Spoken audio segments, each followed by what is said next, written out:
I never thought a simple evening with friends would shake the foundation of my marriage.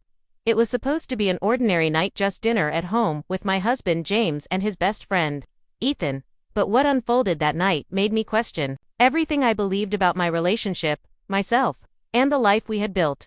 I'm 35 and have been married to James for almost a decade. Like most couples, we've had our challenges, but I always thought we were solid, comfortable, steady. Ethan had been part of our lives for years. He was the kind of friend who knew how to read the room, always ready with a laugh or a listening ear. I'd always appreciated his warmth, but that night, something shifted. James had suggested the dinner. Just the three of us, wine, a nice meal, and conversation. It seemed harmless. But the moment Ethan stepped through our door, I sensed a change. Maybe it was in the way he looked at me, or how his hug lingered just a second too long. I told myself it was nothing. At first, everything felt normal. James and Ethan swapped stories. Laughter echoed through the house, and I stayed in the kitchen, preparing dinner. But I couldn't shake the sensation of being watched. Every time I turned, Ethan's eyes were on me. There was something in his gaze, something that made my skin prickle. We sat down for dinner. James was relaxed, laughing freely. But Ethan kept looking at me, holding my gaze longer than necessary. It didn't feel casual, it felt loaded. After dessert, we moved to the living room. I tried to focus on the conversation, but Ethan sat a little too close, his voice drawing me in. The air between us felt thick, electric. Then James stepped out to take a phone call, and everything changed. Ethan's entire demeanor shifted. The friendly, light-hearted presence I'd always known became intense, focused. He looked at me and said softly, "There's something different about you tonight." I laughed nervously, trying to brush it off.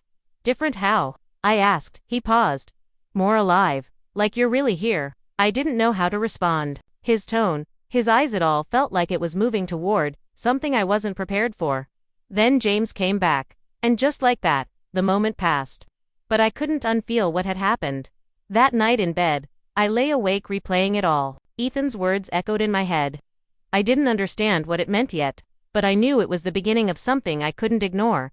In the days that followed, I tried to convince myself it didn't matter, that nothing really happened. But the atmosphere between Ethan and me had changed. Every visit felt charged. James and I carried on as usual, but I sensed a distance growing. He hadn't changed, I had. I found myself pulling away, uncertain why. Ethan kept coming by, as always, sharing beers with James, chatting like everything was normal. But nothing felt normal anymore. His glances lingered. His smiles seemed to hold meaning. Like he knew something I hadn't admitted to myself. One night, while I cleaned up after dinner, I overheard Ethan's voice, low and serious. "You know," he said, "I've always admired how you two have lasted. Not everyone makes it through the hard stuff." James laughed. "Yeah, it's been a ride, but we're good." Then Ethan replied, almost too softly, "I think so, but sometimes, don't you wonder if there's more? More to love, to life, to feeling?" I froze. His words hit something deep. Was it just a passing thought, or was he speaking to me? The tension continued to grow, and I felt myself struggling to maintain the illusion of normalcy. Then, one afternoon when James stepped out, Ethan and I were alone again. The silence between us was heavy. "You've been avoiding me," he said. I shook my head. "I've just been thinking." He nodded. "I get it. But you don't have to go through this alone." I looked at him, unsure of what I felt: guilt, confusion, maybe even longing. "I don't know what's happening, Ethan. Everything feels upside down." He gently placed a hand on mine. "Whatever this is, I don't believe it's a mistake. But you don't owe me anything. Just be honest with yourself." His touch grounded me, but I felt torn. I loved James, but something inside me had shifted, and I couldn't ignore it anymore. "I think I need time," I whispered. Ethan nodded. "Take it.